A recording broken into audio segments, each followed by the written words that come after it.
Hello guys, thank you for tuning in. Today we go for the first episode of Throwback Thursday. I will try to provide you every Thursday at the very same time with one of the games I played in the recent past, or just in the past, maybe throughout my EPS career back then. First of all, I will pick a game that is not that old, but it's a game that people would like to get some thoughts from me about, and this will be the WCA winner bracket final. Me against Fly100 100% from World Elite. Yeah, a few guys will know the score already, but for those who don't, I will I will try to hide it and try to just give you some insights of why I play like I play, why I did what I did, and yeah, why it was successful, or maybe where are the downsides of that strategy and how to prevent certain stuff. So, first of all, I will start the game right here, right now. The map is Turtle Rock, as you can see it already. Turtle Rock, 4 spawning positions. Close position spawn is still possible. This is not W3 Arena. This was just the typical Warcraft map that we have in our usual Warcraft folder. So, I am the yellow human player here, aka the YAWS, going up against Fly on the other side. He's spawning right on opposite sides here of Turtle Rock. You can see it on the minimap here real quick. He's the purple Orc player, and he's going for a standard build order. It's the Altar of Storms, followed up by the Orc Burrow, and then a third building. We have the barracks already on the way. While all this is going on, he's constructing a few more peons. So what I have to say, for a lot of people, maybe even myself at some point, it was kinda interesting to see myself in the winner bracket final of the whole tournament, since nobody really expected this. Just a few, so thanks to all the believers out there who always cared and always thought that something like this is possible. But yeah, at this point I was facing off Fly, and Fly throughout the tournament was able to defeat Infi 2-0 on a stage match that I watched with, I'm not sure, I think I watched it with Hawk and Tim, aka Hate Love Anger. And we watched the stage match, and it was like 2 games of 10 or 15 minutes where Fly completely annihilated Infi. He had absolutely zero chance throughout both of the games. So he ended up winning 2-0 against Infi. Then he had to face TH, and he destroyed TH 2-0 as well. TH kind of played sloppy on Last Refuge, for example. He had to use his town portal earlier on, so he went without a town portal on that map just by starting like the very first minute. So this is always a bad thing to have, especially in a competitive match here on pro level. You just get crushed most of the time because you can pull this extra life where you just town portal back to your main base.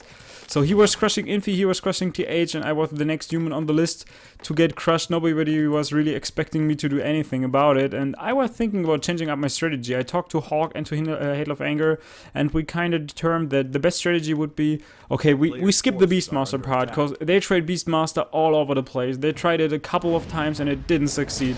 So my game plan right from the start on Turtle Rock was, get some levels done, a special level 2 will be important, and after that follow it up with a Mountain King and see where it takes you. Just try to get the good items in the middle, try to get a shop maybe, and then see wherever it takes you. So I will pause the replay real quick, because what happened, I decided to go for the orange spot here, which is kind of unusual. But on the other side, since he is spawning here in this location, the traveling distance for the Blade Master is not that far away. He could actually be here in time to steal one of these guys. But I was sending a footman out early on, and this footman went to the middle. I met his Blade Master, and then I was sending it back to my... it's like, for him, he didn't know where I am. He was not scouting at all. So he was kind of expecting that the footman is going back to my main base, since I just saw him and I did my scouting. So I was pulling back the footman to this location here, and as it seems, he kind of took the bait and is now moving towards this location with the Blade Master. So he's far away from the location that I'm creeping in right now. And on the other side, he's sending the grunt this direction to actually intercept the creeping here. So I already baited him into the wrong direction just by sending my footman back and giving him a wrong hint. You can see the Blade Master here doesn't have any clue where I am, and he's kind of anticipating that I'm creeping this green camp or the orange one in the back of things. And now the grunt gets the confirmation that I'm not there. The Blade Master already saw that I'm not creeping here, and now he's checking where my starting position finally is, and he realizes, oh dude, this guy is all over the place and I have to find him. So he will actually find me here at the green camp right in front of his main base. He's definitely going for the right stuff here. Of course, it's Fly, he knows what he's doing. Blade Master, Windwalk, about to run out, and as you can see it, he is there, but I was able to finish that turtle off in the very last second and also cancel that water elemental. So far, 0 experience point for the Blade Master. We have already level 2 for the Archmage, and the early phases of the game start out to be really, really good for me. Now he's blocking one of my footmen. Great job here by the Grunt blocking that. But the question is, can he really afford killing that footman? Because I'm pulling my... And again, look at this. He was like, do I commit to the kill of the footman or do I keep track of everything? So I split my forces. I sent the injured footman back to the red spot. I sent my footman to the other direction so that he's kind of baited in this kind of decision-making process. Do I want to continue or do I want to follow the units to keep track of him? And since he's kind of famous for this really aggressive playstyle where you can barely creep anything, since he's keeping track of every single move that you do, he decides to keep track of the footman and let the one footman that he blocked successfully earlier on lets go of it and just keeps running after my footman. In the meantime, I called a few militias, 5 of them, to creep the green spot in front of my main base and get even some more experience, while the Blade Master of the shop selling the town pole and getting the boots of speeds finally. Grunt is keeping track of my movements still, and Blade Master with 167 mana points on the map and the boots of speed now finally closing in on my units. My Archmage has to go to the other shop here to actually get the boots of speed from there. Maybe I will sell the Glove of Haste, not so sure, but I guess I will. Yes, the Glove of Haste gives you some more gold, and now I have the Boots of Speed as well as the Dust of Appearance to reveal the Blade Master whenever I do some creeping. He's using the first Windwalk to go onto one of my footmen here. The other footman that I microed earlier on is actually inside my main base, I guess. Yeah, already idling there. I get a few more farms. My tech compared to the Orc tech is a little bit slower, but this is kind of casual since he skipped one of his burrows earlier on to have a super fast tech. And now my Archmage is running around trying to get rid of the Blade Master vision, and I kind of feel safe that I know that he didn't chase for the footman. He's not in my main base. I don't see any Grunt revealing my position so far, so I just decide to go for another green spot creeping here. And yeah, he's spreading out his units all over the place. One of the Grunts is going to the green spot here, the other Grunt is idling in the middle, kind of expects me to get the Beastmaster out. In the meantime, I get these turtles here, so another green spot goes to my account. Blade Master about to join this here, still 0 experience points on him. He was not able to steal any creeps or kill any units. Water Elemental being sent away so that he is not getting the experience from that as well. Nice block coming out of the Water Elemental so that he's not able to kill that one. Water Elemental being sent towards the creeps here. One more hit missing and the Blade Master get the first experience point. So 42 XP for the Blade Master. We see the Grunts on the field. I guess it was 3 in total. Shadowhunter already on the way. 4th Burrow. We see Spirit Lodge and the Bestiary cannot be cancelled anymore since they're already 90% done. In my main base we have the Mountain King, as I said it. 2 Arcane Sanctums as well as the Arcane Vault to actually get some more regeneration going for the guys who are already low HP here. So far the Blade Master doesn't even have like all too much here. He's still chasing after my footman, knows that he cannot really kill anything. Still got 120 mana points, so I know that he is capable of windwalking once at least. And the Mountain King, as soon as he comes out, I go for some more creeping. But before that, it's kind of too risky because I know the Shadowhunter might be on the field already. And just by running out of my main base with all my units against the Shadowhunter, you will basically lose a few or maybe lose the town portal.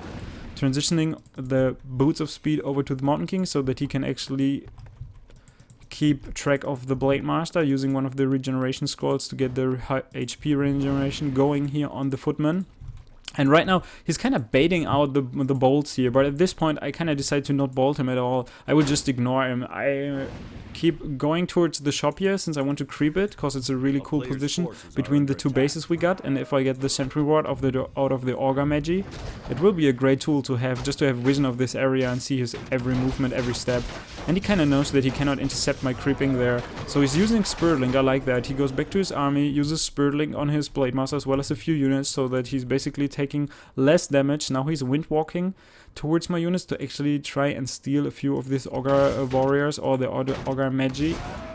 But so far it's looking good. I still got 1 charge of dust. I'm using it right now. Going for the Augur Magi here, and I will bolt it in the very last second. Get the item, get the sentry ward, And yeah, just a huge chunk of experience points on the Archmage. I kept track of my mana. I was not wasting any of the mana for level 1 Water Elementals, except the one that I am using right now.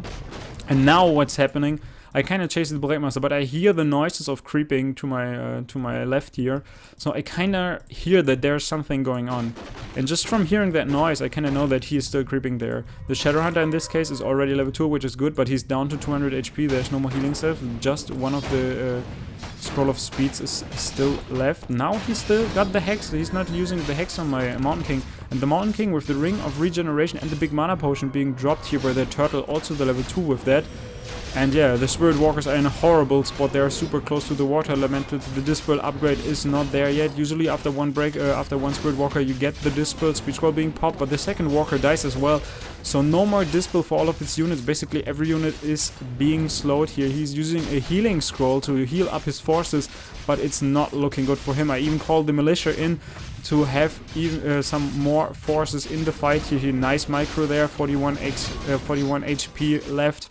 Mountain King being focused, but also being healed here by one of the priests. And with the Ring of Regeneration, I am able to keep him barely alive, but in the very last second he dies. In the meantime, the Shadowhunter was kind of surrounded by the forces, and the game ends after 8 minutes and 30 seconds just by doing an insane creep jack. And I have to say for myself, maybe this was the best game I ever played on that level, on that very pro level. Everything in that game was picture perfect for me. Everything, like even the creep jack or the creeping earlier, the little miss on the Windwalk earlier on when I was able to get this green spot turtle, it all lined up perfectly to give me the experience and to give me that edge. The little trick in the early game with the Footman, pulling him into a different direction and baiting him in the wrong spawning direction that I'm not in, and just securing myself a lot of experience by that. It was a great, just great stuff that worked out perfectly.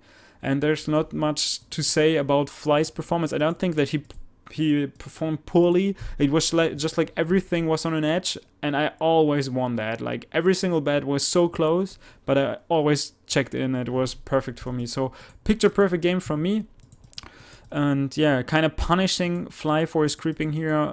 Yeah, that's pretty much what happened. So I hope you enjoyed the first map. The second map, you can find it right after this one. If you liked the video, leave a comment, leave a thumbs up, and yeah, there will be every Thursday now a Throwback Thursday game. This is the first one. I will do a whole best of 3, so stay tuned for the rest of the games. And yeah, welcome back to the channel and stay tuned for more.